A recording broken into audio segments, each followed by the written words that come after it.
the son of a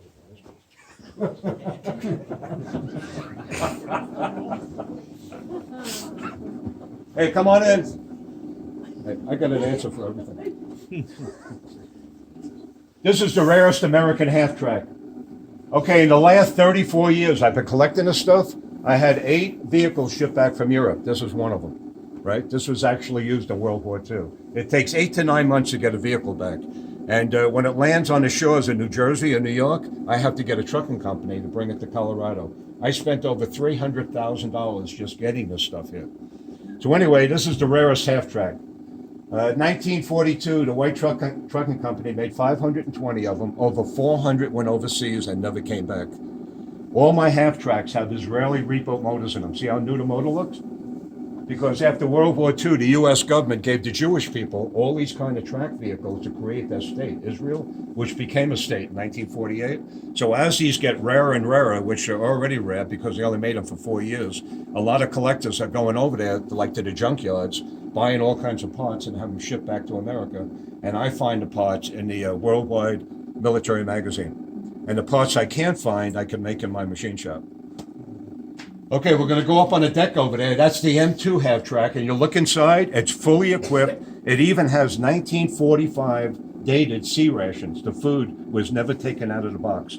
That's just the way the vehicle would have been coming off the landing craft June 6, 1944, on Omaha Beach and Utah Beach. You don't get any more realistic than that. It even has the original radio. If you have any questions, just ask me. This is the M10 ammo trailer. See that? This holds 6,800 50 caliber bullets. It was pulled behind all the half-tracks and tanks and armored cars during World War II, 1941 to 45. Okay, when you come up on the deck here, check out this coffin. This is the U.S. government coffin that was sent overseas to bring the men back or be buried in France, right around Omaha Beach. It's got the original death certificate, the personal bag that went back to the family. The soldier was put in the body bag, sealed in those wooden crates, stacked up on the ships and brought back to America. But 40 to 45% of them were buried all around France, Belgium, and right off Omaha and Utah Beach. Okay, we're going to go right down, make a right. Okay, John, come on in.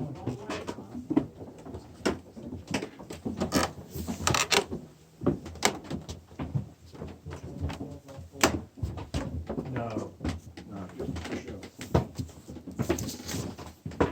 The ones that have bullets on the top side.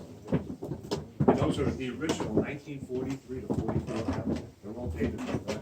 And if you looked at them real close, every fifth bullet is red. That's a trace of it. Yep.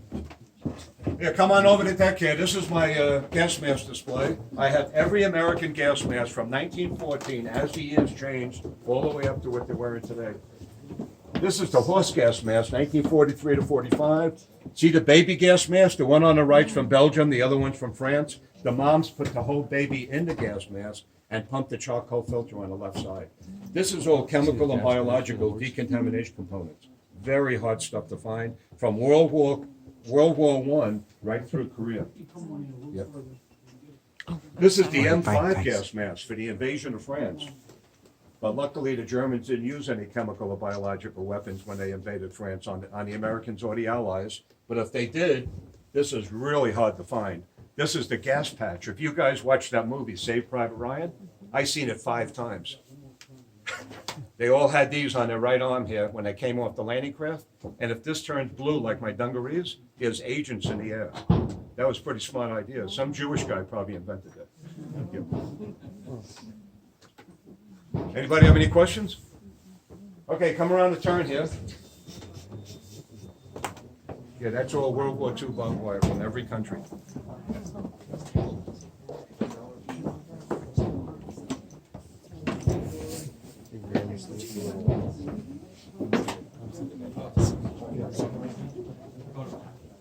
Some of them got phosphorus tips on them, so the tracer.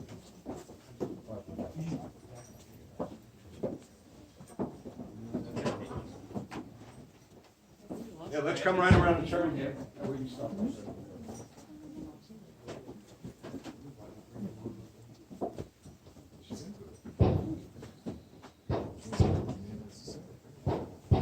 Okay, when you come around a turn, these are my recoilless rifles. This is 106 millimeter, 75 millimeter, and 57 millimeter. To get approved for a gun like this, you have to get a destructive device permit. That's even harder to get than a Class 3 permit. You need a real good reason, why the sheriff and the government should approve you for the destructive device.